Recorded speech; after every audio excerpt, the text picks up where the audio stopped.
అందరికీ నమస్కారం. ముందుగా ఇప్పుడే ఇక్కడికి వచ్చిన పెద్దలు చంద్రబాబు నాయుడు గారికి, పవర్ స్టార్ పవన్ కళ్యాణ్ గారికి,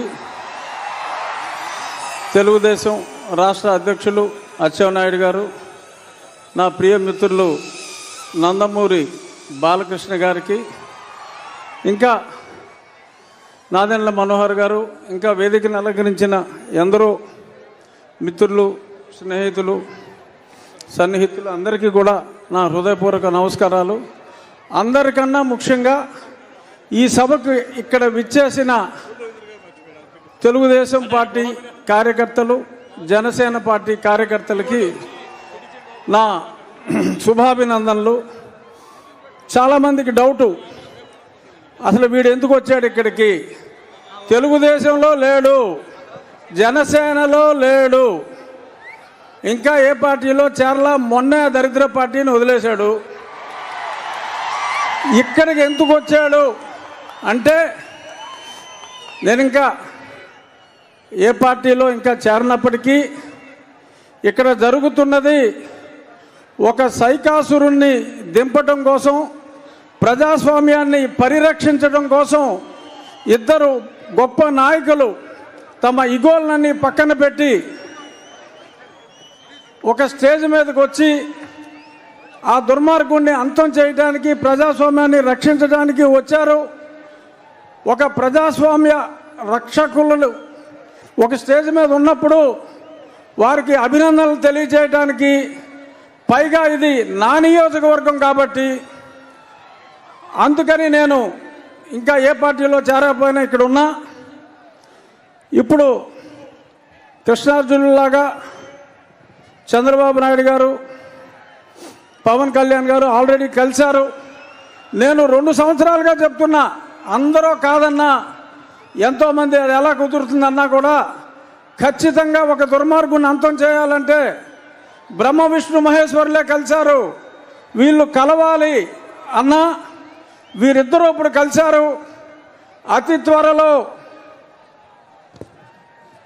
నా ఆకాంక్ష కృష్ణార్జునులై వీరిద్దరూ కురుక్షేత్రంలో ఈ 151 మంది, అంటే అభినవ కౌరవులు 151, వీళ్ళందరినీ తుదముట్టించే కార్యక్రమంలో ఆనాడు ఆ జెండా మీద, కాషాయ జెండా మీద కపిరాజు ఉంటే నేను ఊహించేది నరేంద్ర మోడీ గారిని, తప్పకుండా పవన్ కళ్యాణ్ గారు అహర్నిశలు మొన్నే చెప్పారు, తిట్లు తిన్నా నేను వదిలేది లేదు అని. తప్పకుండా రాబోయే 4-5 రోజుల్లో ఒక గొప్ప అద్భుత సృష్టికి అంకురార్పణ జరిగి, ఇప్పుడు మనల్ని సర్వనాశనం భ్రష్టు పట్టించిన వ్యక్తి చరిత్ర పుటల్లో కలిసిపోయే సమయం వచ్చింది. నేను రోజు మిమ్మల్ని 1 గంట సేపు వాయించేస్తున్నా, రచ్చబండల పేరు చెప్పి. ఆ చెప్పినవన్నీ కాకుండా మనకి అమరావతిని సర్వనాశనం చేసిన ముఖ్యమంత్రి 3 క్యాపిటల్స్ అన్నాడు, ఏది అడ్రస్ లేదు. సరే, మొన్న ఫ్లోటింగ్ బ్రిడ్జ్ చేస్తే అది పోయింది. కుప్పానికి నీళ్ళు ఇచ్చాడంటే అది వినోదం సినిమాలో ఊటీటీ బ్యాంక్ లాగా అలా గేటు పెట్టి మళ్ళీ పట్టుపోయారు. అంతా మోసం, దగా.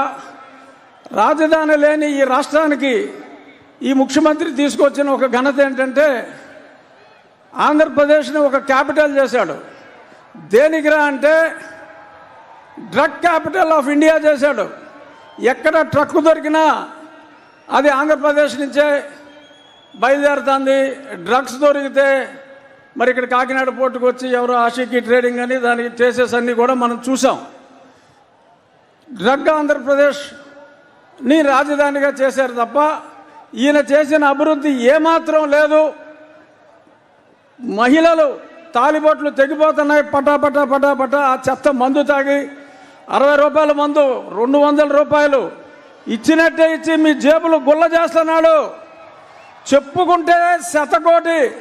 అది ఎలాగో పెద్దలు చంద్రబాబు నాయుడు గారు, పవన్ కళ్యాణ్ గారు ఆ దూషణ భూషణలన్నీ వారికే వదిలేస్తున్నా. నా రిక్వెస్ట్ ఒకటే, భేషజాలని వారిద్దరూ ఎలా అయితే భేషజాలు పక్కన పెట్టి అన్నదమ్ముల్లా కలిసిపోయారో, ఇక్కడున్న తెలుగుదేశం, జనసేన నాయకులు, కార్యకర్తలు అందరూ కూడా చిన్న చిన్న డిఫరెన్సెస్ ఉంటాయి, కానీ మనం సర్దుకుపోవాలి. ఎవరెవరయ్యో లేఖలు రాస్తూ ఉంటారు, ఆ లేఖల్ని పట్టించుకోవద్దు. వారిద్దరూ ఎంత అన్యోన్యంగా ఉన్నారో మనం అందరం కూడా, నేను తొందరలో మీ దగ్గరికి వచ్చేస్తా. ఎప్పుడు మా ఈ సాక్షి పేపర్లో ఇంట్లో రాస్తూ ఉంటారు, ఊరికనే ఆయన టికెట్ ఇవ్వడు, ఈయన టికెట్ ఇవ్వడు, ఆడు పని అవుట్ అని మాట్లాడుతూ ఉంటారు. వాళ్ళిద్దరు ఎదురుగుండానే చెప్తున్నా, మళ్ళీ నరసాపురంలో ఇదే కూటమి నుంచి నేను పోటీ చేస్తున్నా. ఇంతకంటే పెద్ద సభ మళ్ళీ వారిద్దరి సమక్షంలోనే అప్పుడు నేను కండక్ట్ చేస్తా. ఇప్పుడు నేను వెనకాల ఉన్నా, అప్పుడు నేను ముందుంటా, నేను కండక్ట్ చేస్తా. ఎందుకంటే ఇప్పుడు నేను ఏ పార్టీలో లేను కాబట్టి వెనకాల ఉన్నా. చాలామంది ముందున్నారు. ఇంకా పార్టీల్లో చేరబోయినప్పటికీ మరి కొంత చొరవ తీసుకుని జై తెలుగుదేశం, జై జనసేన, జై బీజేపీ. Thank you.